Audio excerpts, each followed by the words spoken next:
বসরার নগরীর এক গরিব পরিবারে জন্ম নিলেন এক কন্যা। নাম রাখা হলো রাবিয়া। তার জন্মের সময় ঘরে ছিল না একটিও তেলের প্রদীপ, না কোনো খাবার। অথচ সে রাতেই পিতার স্বপ্নে শুনলেন এক অদ্ভুত বাণী, এই কন্যা হবে আল্লাহর প্রিয় বান্দি। তার আলো পৃথিবীকে ছুঁয়ে যাবে। দারিদ্র, ক্ষুধা, তৃষ্ণা সবকিছুর মাঝেই বড় হতে লাগলো রাবিয়া। অন্য বাচ্চারা খেলতো আর সে তাকিয়ে থাকতো আকাশের দিকে, যেন কারোর সঙ্গে নিঃশব্দে কথা বলে। এক ভয়ঙ্কর মহামারীতে রাবিয়ার বাবা মা মারা গেলেন। 4 বোনের মধ্যে রাবিয়া ছিল সবচেয়ে ছোট। বড়রা তাকে আশ্রয় দিতে পারল না। সে রাস্তায় ঘুরে বেড়াতে লাগলো ক্ষুধার্ত অবস্থায়। একদিন এক নিষ্ঠুর মানুষ তাকে ধরে দাসী হিসাবে বিক্রি করে দিল মাত্র 3 দিরহামে। যুবতী রাবিয়া তখনও বুঝতো না কেন পৃথিবীতে এত কঠিন। তবু তার অন্তর কাঁদতো না নিজের জন্য, কাঁদতো শুধু, হে আল্লাহ, তুমি কোথায়? তুমি কি আমার দিকে তাকাও না? দাসী অবস্থায় তাকে কঠোর পরিশ্রম করতে হতো। ভোরে উঠেই কাজ, রাত অবধি পরিশ্রম। অথচ রাতের শেষে সে চুপি চুপি ছাদে উঠে দাঁড়াতো নামাজে।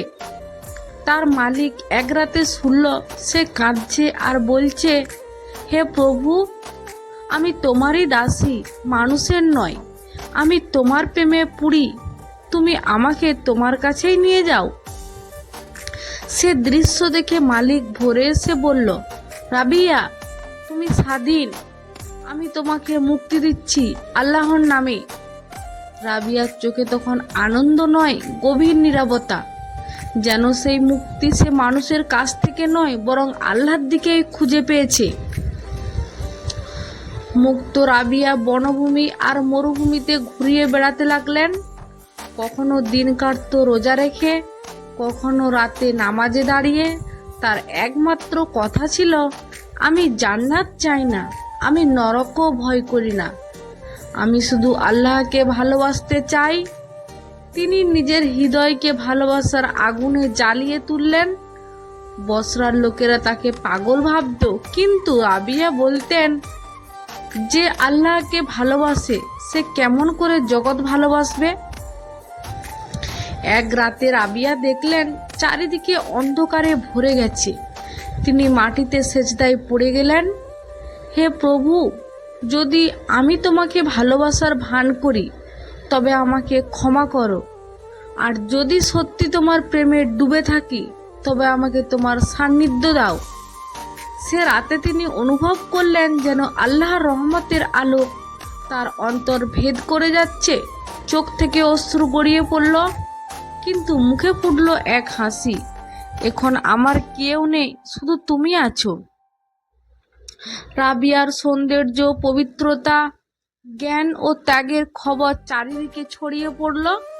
অনেকে তাকে বিয়ের প্রস্তাব দিল, কিন্তু তিনি সোজাসুজি উত্তর দিলেন, আমি এমন এক প্রেমে মগ্ন যা মানুষ বুঝবে না। যখন আল্লাহর প্রেমে আমার অন্তর ভরিয়ে রেখেছে, তখন পার্থিব ভালোবাসা আমার কাছে ছায়া ছাড়া আর কিছুই নয়। এই কথায় অনেক আলেম ও সুফি কেঁদে ফেললেন। বুঝলেন, এই নারী শুধু প্রেমিকা নয়, তিনি এক আল্লাহর দাসী, এক অগ্নিরূপ সাদিকা। একবার এক ধনী ব্যক্তি তার বহু সোনা রূপা উপহার দিতে চাইল। রাবিয়া হাসলেন আর বললেন, যে রাজাকে আমি চিনি, তার ভান্ডার কখনো ফুরায় না। আমি মানুষের দান চাই না, আল্লাহর দোয়া চাই। জীবনে কখনো খাবার থাকতো না, কিন্তু কখনো অভিযোগ করতেন না। বলতেন, যখন ক্ষুধা আসে আমি জানি আমার প্রভু আমাকে দেখছেন, তিনি চাইলেই এখন রিজিক পাঠাবেন, যদি আমার জন্য তা উত্তম হয়। রাবিয়ার শরীর দুর্বল হতে লাগলো। রোজা, নামাজ, অশ্রু আর নিঃসঙ্গতার কারণে তিনি অসুস্থ হয়ে পড়লেন। তবুও মুখে হাসি। এক সাদিনী বলল, রাবিয়া, একটু বিশ্রাম নাও। রাবিয়া উত্তর দিলেন, যে জীবনে আল্লাহর স্মরণ আছে সেখানে কষ্ট ও আনন্দ, কারণ কষ্টের মধ্যেও আমি তাকে অনুভব করি। বলতেন, যে ভালোবাসে সে কখনো হিসাব রাখে না কষ্টে। রাতের নিস্তব্ধতায় রাবিয়া একা বসতেন। কেউ তাকে দেখলে ভাবত তিনি নিস্তব্ধ, কিন্তু তার অন্তরে চলতো এক গভীর সংলাপ, হে প্রভু, তুমি আমার অন্তরের কথা জানো। আমি তোমার প্রেমে জ্বলছি, তবু তৃপ্ত। তোমার একবার দৃষ্টি পড়লেই আমার জীবন সার্থক। লোকেরা বলতো, রিয়া তো কিছুই রাখো না। তিনি বলতেন, আমার কাছে আল্লাহর নাম এটাই যথেষ্ট। বৃদ্ধ বয়সে রাবিয়ার শরীর ভেঙে পড়লেন, কিন্তু অন্তর আগের মতোই জ্বলজ্বল করছিল। মৃত্যুর আগে তিনি বললেন, হে আল্লাহ, আমার দুনিয়ার কিছুই নেই, আমি শুধু তোমার কাছে ফিরতে চাই।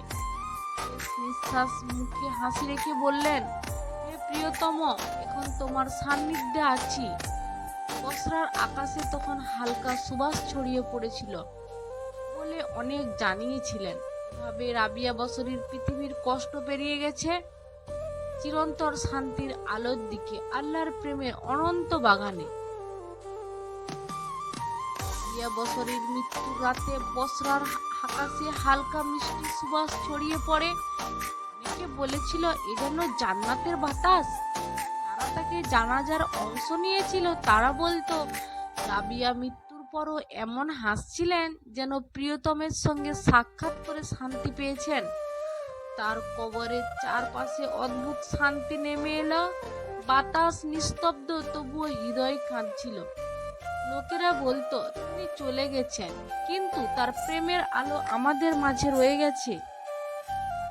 রাবিয়ার মৃত্যুর কয়েকদিন পর এক রাখাল মরুভূমিতে ভেড়া চড়াতে গিয়েছিলেন। রাত্রির অন্ধকারে এক আলোক রেখা উঠছে তার কবর থেকে তিনি দেখলেন। আকাশে ভিড়। কত রাখাল বলল, এ আল্লাহর নূর। সে রাতেই শহর ছড়িয়ে পড়ল খবর, রাবিয়া বসরির কবরের প্রতি রাতে এক নূর দেখা যায়। লোকেরা দলে দলে আসতো, কেউ কাঁদতো, কেউ নামাজ পড়তো, কেউ বলতো, ওই নারী এখন আল্লাহর নিকটে নূর হয়ে গেছেন। বিখ্যাত সাধক হাসান বসরি রহমাহুল্লাহ এক রাতে স্বপ্নে রাবিয়াকে দেখলেন। তিনি জিজ্ঞেস করলেন, রাবিয়া, মৃত্যুর পর কি অবস্থা তোমার? রাবিয়া হাসলেন ও বললেন, হাসান, আমার মৃত্যু তো এক নতুন জীবন। আমি এখন সেই প্রিয়তমের সান্নিধ্যে আছি, যাকে ভালোবেসে সারা জীবন কেঁদেছি। এই স্বপ্নের পর হাসান বসরি কেঁদে বললেন, রাবিয়া, আমাদের শোনালেন প্রেম মানে শুধু ত্যাগ নয়, তা দিয়ে আল্লাহকে পাওয়া। রাবিয়ার নাম হয়ে উঠল এক আদর্শ। নারী পুরুষ নির্বিশেষে অনেক তরুণী তার শিক্ষাকে জীবন মন্ত্র করলো। তারা বলতো, আমরা জান্নাতের জন্য ইবাদত করব না, নরককে ভয়ে নামাজ পড়ব না, আমরা আল্লাহকে ভালোবাসবো কারণ তিনি ভালোবাসার যোগ্য। এই ধারণা ইসলামী সুফিবাদের ইতিহাসে এক নতুন অধ্যায় লিখল। রাবিয়ার শিক্ষা হয়ে গেল মহব্বতের ধর্ম, আল্লাহর প্রতি নিঃশর্ত ভালোবাসার এক শিক্ষা। বছর কেটে গেল। একদিন বসরার রাজা তার কবর জিয়ারত করতে এলো। সে মাথা নিচু করে বলল, রাবিয়া, আমি রাজত্বে আছি, হৃদয় শূন্য, তোমার মতো প্রেম কোথায় পাবো? কবরের পাশে বাতাসে যেন ফিসফিস শব্দ উঠল, রাজত্ব যদি হৃদয়ে অহংকার আনে তবে তা শৃঙ্খল, কিন্তু দারিদ্র যদি আল্লাহর প্রেমে ডুবিয়ে দেয় তবে তা মুক্তি। রাজা কেঁদে কেঁদে বললেন, আর জীবনের শেষ ভাগে সন্ন্যাস গ্রহণ করলেন। যুগ বদলেছে, কিন্তু রাবিয়া বসরির নাম থেকে গেছে নারীর আত্মিক মুক্তির প্রতীক হিসাবে। প্রমাণ করেছিলেন নারীও আল্লাহর প্রেমে সমান প্রতীক, আত্মাও আলো ছড়াতে পারে। বহু মেয়ে তার কাহিনী শুনে দাসত্ব, অন্যায়, লোভ থেকে নিজেকে মুক্ত করল। রাবিয়া যেন বলছিলেন, তোমার অন্তরের দরজার আল্লাহ দাঁড়িয়ে আছেন, কেবল হৃদয় খুলে দাও। বসরার প্রতিটি দরবেশ, প্রতিটি মসজিদে, প্রতিটি ঘরে রাবিয়ার নাম উচ্চারিত হতো। তার নাম নিলে চোখ ভিজে যেত। তারা বলা এক বাক্য তখন মানুষের মুখে মুখে ঘুরত, যদি জান্নাতের ভয় না থাকতো, তারা কেউ শাস্তি না থাকতো, তবুও আমি আল্লাহকে ভালোবাসতাম, কারণ তিনি আমার প্রাণের প্রিয়। এই এক একটি বাক্যই বদলে দিয়েছিল অসংখ্য মানুষের হৃদয়। রাবিয়া বসরির দর্শন পরবর্তীকে অনেক সুফি গুরুদের শিক্ষা হয়ে উঠল। রুমি আক্তার এবং পরবর্তীতে ইবনে আরবি পর্যন্ত তার নাম শ্রদ্ধাভরে উল্লেখ করেছেন। রুমি লিখেছিলেন, রাবিয়ার চোখে অশ্রুতে লুকানো ছিল এমন আগুন যা শত রাজ্যের ধন সম্পদের চেয়েও শক্তিশালী। তার ভালোবাসা ধর্মের সীমানা ছড়িয়ে মানবতার শিক্ষায় পরিণত হয়েছিল। শত শত বছর পরেও তার নাম মুছে যায়নি। আজও যখন কেউ দুঃখে ভেঙে পড়ে, রাবিয়ার দোয়া তাকে সান্ত্বনা দেয়। হে আল্লাহ, আমি দুঃখ চাই না, সুখও চাই না, আমি শুধু তোমাকে চাই। অনেক নারী পুরুষ তার কাহিনী পড়ে নিজের জীবন পাল্টায়। রাবিয়ার জীবন আজও শেখায়, ভালোবাসা মানে ত্যাগ, মানে আর মুক্তি মানে আল্লাহ। সময়ের স্রোত পেরিয়ে বছরার রুমি আজও নীরবে বলে, এখানে শুয়ে আছেন রাবিয়া, আল্লাহর প্রেমে মগ্ন এক নারী।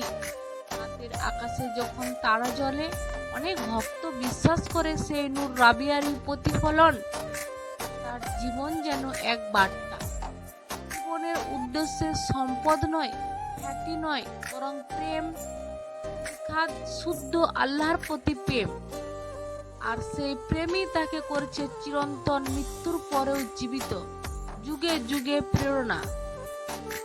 রাবিয়া বসরির কাহিনী শুধু এক নারীর জীবন নয়, এক অনন্তহীন প্রেমের যাত্রা, যা কষ্ট থেকে শুরু হয়ে আলোয় শেষ হয়েছে।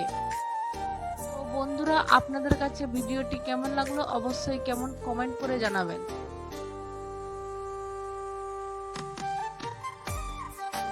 পরবর্তী ভিডিও পাওয়ার জন্য আমাদের চ্যানেলে সাবস্ক্রাইব করে পাশে থাকবেন।